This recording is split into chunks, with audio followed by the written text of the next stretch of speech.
दोस्तों, आपका स्वागत है हमारे YouTube चैनल में। और आज हम जानेंगे प्लेटलेट्स के बारे में कि प्लेटलेट्स होती क्या है। तो दोस्तों, जो प्लेटलेट्स होती हैं इनका एक दूसरा नाम होता है थ्रोम्बोसाइट। इनका दूसरा नाम होता है थ्रोम्बोसाइट।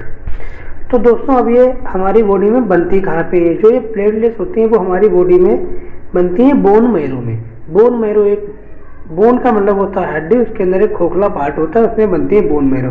जनरली दोस्तों बोन मैरो में तीनों चीज़ें बनती हैं, WBC भी उसी में बनती हैं और RBC भी और प्लेटलेट्स भी बोन मैरो में ही बनती हैं। अब दोस्तों बात कर लेते हैं इनकी नॉर्मल रेंज की।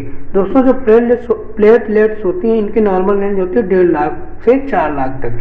ये 1.5 लाख से 4 लाख तक के बीच में होती हैं।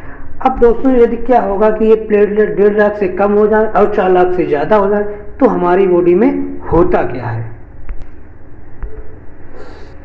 तो दोस्तों, जब इंक्रीज प्लेटलेट्स काउंट, जब हमारी बॉडी में प्लेटलेट काउंट इंक्रीज मतलब बढ़ जाती है तो क्या होती है, मतलब कि जब इंजरी हो जाएगी या तो फ्रैक्चर हो जाएगा या हेमरेज हो जाएगा।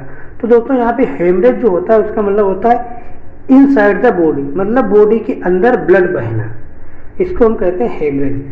तब क्या होता है कि हमारी बॉडी की जो प्लेटलेट काउंट है वो बढ़ जाती है।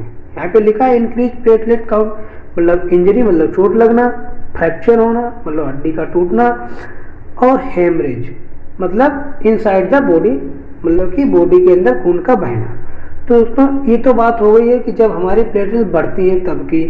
यदि बॉडी में हमारी प्लेटलेट कम हो जाती हैं, ये लिखा कम हो जाती है, तब क्या होता है? कम होती हैं दोस्तों मलेरिया की वजह से। अगर मलेरिया हो जाएगा तो प्लेटलेट्स कम हो जाएंगी, डेंगू हो जाएगा तो भी प्लेटलेट कम हो जाएंगी, और टाइफाइड हो जाएगा फिर भी प्लेटलेट कम हो जाएगी, चिकन पॉक्स है, स्मॉल पॉक्स है, वायरल इन्फेक्शन है, यदि ये चीज़ें हमारी बॉडी में हैं तो हमारी जो प्लेटलेट काउंट होती हैं वो हो जाती हैं कम। ठीक है दोस्तों, यहाँ तक तो कोई डाउट नहीं है। अगर डाउट हो तो कमेंट में पूछ सकते हैं आप लोग। अब दोस्तों, एक पॉइंट है यहाँ पे कि जनरली ये पॉइंट ये है कि कहा जाता है कि डेंगू जो होता है, डेंगू, इसमें जो होता है कि प्लेटलेट काउंट क्या हो जाता है दोस्तों, वो कम हो जाता है। जनरली जो डेंगू होता है तो उसमें क्या होता है कि प्लेटलेट काउंट कम हो जाता है। तो दोस्तों, जाहिर सी बात है इन्फेक्शन है तो प्लेटलेट काउंट कम ही हो जाएगा। अब दोस्तों, यहाँ पे एक बात और देख लेते हैं, एक समझने वाला पॉइंट है दोस्तों ये। दोस्तों, कहा जाता है कि डेंगू में एस्पिरिन टेबलेट नहीं दी जाती है, जो एस्पिरिन होती है वो नहीं दी जाती है। अब तो दोस्तों दी नहीं जाती है, लेकिन क्यों भाई? कोई भी टेबलेट है अगर हम किसी को नहीं देते हैं तो उसका एक रीजन भी तो होगा, तो दोस्तों वो हम बताएंगे। तो डेंगू में दोस्तों एस्पिरिन टेबलेट इसलिए नहीं दी जाती है क्योंकि जो डेंगू का पेशेंट होता है उसमें पहले से ही प्लेटलेट होती हैं कम, जो हमारी PLT मतलब प्लेटलेट्स होती हैं वो होती हैं कम। और जो एस्पिरिन है इसका काम कौन सा दोस्तों होता है? इसका काम होता है दोस्तों, जो एस्पिरिन है इसका काम होता है एनाल्जेसिक, एंटीपायरेटिक और एंटी प्लेटलेट।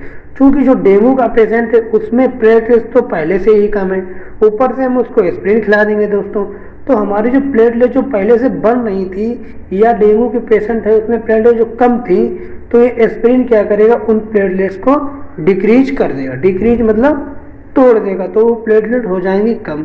इसीलिए डेंगू के पेशेंट को एस्पिरिन नहीं दी जाती है।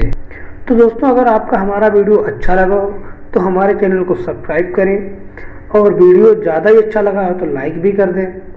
तो इसी के साथ ही हम अपना वीडियो करते हैं समाप्त।